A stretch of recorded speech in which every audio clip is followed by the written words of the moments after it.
Hey guys, what's up? It's Sammy. Before I get into this video, I just want to say that this video is not meant to throw shade or to spill any tea about anything. It's also not meant to tarnish anything about the beautiful life of boys for any of you guys. This is just me trying to help out any of you guys that are writers or any future authors with my experience about writing a book with a co-author. Hi, if you don't know me, my name is Sammy and I wrote and published a book called The Beautiful Life of Boys, written by Samantha Cherie and Jacob Jensen. And you read the title of this video correct. This is going to be about why you shouldn't write a book with a co-author / one of your friends. Now you might be thinking, but the book is there, it's printed, it's in your hand, how could it have gone that wrong? Well, I can tell you that it went wrong, and the book is only here due to many reasons on my part. This is not meant to throw any tea or shade at Jacob. He has 100% accepted what he did in this process was wrong, and he's moving on from it and just trying to deal with it. But I'm gonna put out point blank here and try to explain to you how equally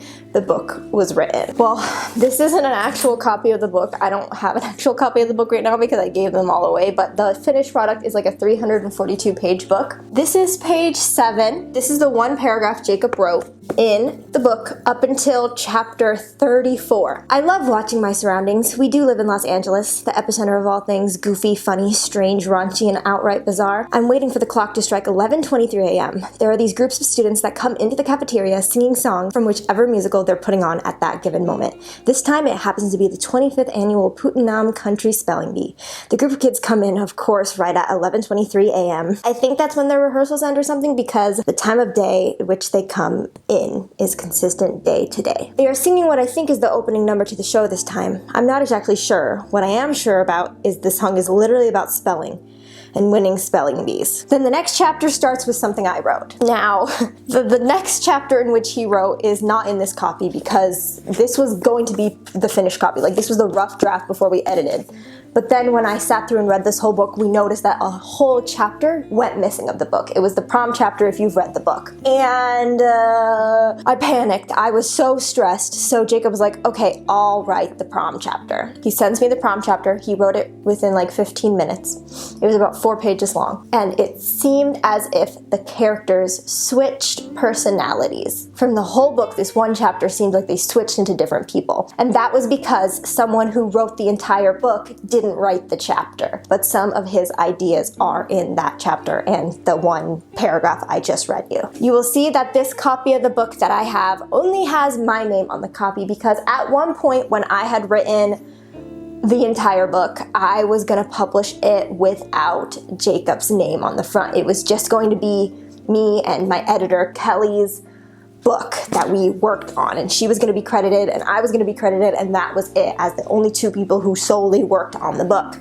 But then legal reasons got in the way, and because Jacob was a part of the planning process and he named 2 of the characters, or he helped brainstorm for names of 2 of the characters, legally I had to put him on the cover as the co-author. So let me talk a bit about why I don't think you should write a book with a co-author. Number 1, there is never going to be a way that it is written completely equally. The only way could actually be a dual process where everyone is working the same is if you each wrote alternating one chapter then the other chapter, one chapter and the other chapter, and like each chapter had the same word count. Like, that's the only way it would be the same. And like, that's not realistic. That's not how books are written. So at some point you're going to realize someone's putting in more work than the other. I realized this like about a week into writing it, that I was putting in more effort than Jacob, but I had already fallen in love with the first 8 chapters I had written,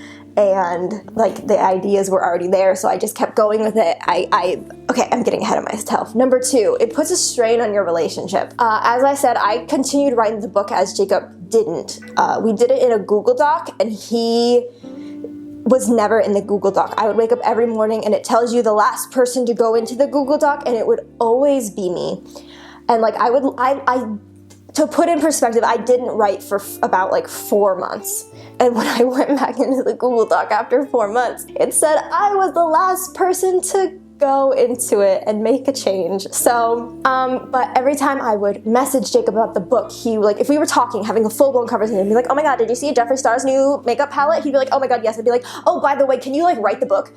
Dead silence afterwards. Now, I don't mean to throw Jacob under the bus, but it was honestly like one of the worst times of my life, because I was just like, please just write the freaking book that you promised to write with me, like. And like, I don't know, I am a all or nothing person. When I want something, I go and get it. I wanted to have subscribers on YouTube, so I went and I worked my butt off to get subscribers on YouTube. I wanted to be an author, so I worked my butt off and wrote a book. I never have met someone with the same drive as me to do a lot of stuff, like as a person in real life. I've seen a lot of people online and like, you know, successful people, but I don't have any friends that have the same drive as me to get things done. And I just find that no one can match me in my, like if I want to get something done, I will get it done. And that's intimidating for some people, and I get it. It definitely made it so things were awkward between me and my friend, and it was just not good. And now that the book is published with Jacob's name on it, it's an even more awkward spot since he's acknowledged that he didn't write it, that I wrote the book. And he messaged me the other day and he was like, I'm so sad that no one is giving me credit on Twitter for writing the book. Like no one's adding me in like photos of the book. And I'm like, it's because when I talk about the book, people can tell that I'm the passionate one about it. I'm the one that is in love with my book and my characters and the world I created and everything about it. It's my book that I wrote and I love it. Jacob helped with the plotting in the beginning. One night on FaceTime, we planned it. That's it, for like 4 hours. And then I don't think we ever FaceTimed about the book. Really. A couple times we tried, but it would just be Jacob being like, hold on, my computer's dead. Hold on, my iPad's dead. Hold on, we're cooking dinner at the same time. Hold on, the dogs are barking. Stuff like that. It just like, he didn't have time to write a book, and I totally get that, but you don't sign up for something that you can do. So if you're planning to write a book with one of your friends, step back and evaluate, first of all, both of your own personal lives. Do you have time to write a book? Because writing a book is not like making a YouTube video. It's a long commitment that you need to be wholeheartly invested in, or else your book is gonna suck. I was wholeheartedly invested in this book. I love this book. I think about the characters and I cry. I love them so much. But Jacob doesn't feel that really at all towards this book. He loves one of the characters whose name is Sid. I love Sid too. I created him. He's like the perfect like brother figure in my opinion. I think he's really cool. But you can just tell when someone is invested or not. So if you can tell that your friend's not invested, just scrap the whole idea. Come up with your own book concept. Write it on your own. You can do it on your own, I promise, because I did. And if I was going to change anything about the whole process, I would not involve anyone. I would do it all on my own. Writing-wise, obviously production-wise, editing-wise, and like legal-wise, I would have other people, but just in the whole writing process, I believe it's better to do it on your own than with a co-author, unless your friend already has a couple published works. There's a lot of authors that do that. After they have a couple popular published works, they'll collaborate, write a book together.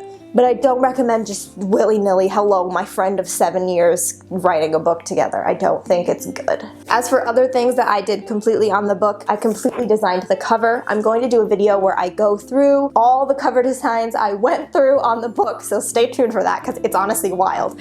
That's another thing that Jacob actually helped on. He helped with the blurb in the back. This is my original blurb on this copy, but the blurb on the back is like a mixture of things that he wrote and Kelly wrote, just because I found it hard to summarize up my own work because I wrote it, so I needed someone else to do it, because I was like, I want to fit in too many details, but I also need it to be something that explains it to someone who hasn't read it, so it was good that someone else wrote the blurb on the back. Jacob also, in part, half financially paid for the ISBN, which I think is appropriate for the fact that he is getting credit for a work that he did not write. I think we both agreed silently that it just seemed right, since at the beginning when we were both going to write it together, we agreed to pay half of all the fees for publishing, and in the end, even after less was written on his part, he still paid his half. So Jacob is still a good guy. He still did good stuff for the book. It's just that I can't wholeheartedly go on this YouTube channel anymore and be like, hey, I wrote a book with my best friend, because I didn't write a book with my best friend. I wrote a book, and I'm proud of my book that I wrote, okay? The Beautiful Life of Boys, by Sammy Cherie. It says Samantha Cherie on the cover, by the way. Always felt a little weird about that, but apparently it's weird to use your nickname on a book cover if you want to be like a real author. So, Samantha Cherie, that's me. I wrote a book, The Beautiful Life of Boys. I'll read you the blurb on the back of this, just in case anyone's interested. After a sudden death in the family, 17-year-old Bryan Anderson is forced to move across the country from his home of sunny Los Angeles to a small town in Guilford, Connecticut. If moving wasn't hard enough, he is faced with the hardship of accepting his own sexuality as he meets the love of his life. Thrown into a world of riches, relationships, lies, loves, and everything in between, Bryan quickly learns the ins and outs of his beautiful life. Okay, guys, if you want to read the book, read my work, it is on Amazon, a link in the description. But yeah, I hope this video helped anyone who is thinking about writing a book with one of their friends, or maybe it just gave you a little insight in what it's like to write a book. If it's your first time seeing our videos, please remember to subscribe by clicking the subscribe button. If you actually like this video, please remember to like it by clicking the thumbs up. If you are subscribed already and you have not yet, click the bell below to turn my notifications so you're notified when I post. You can actually enjoy my content, join the party. So thanks for watching, and I will see you guys in my next video. Bye guys!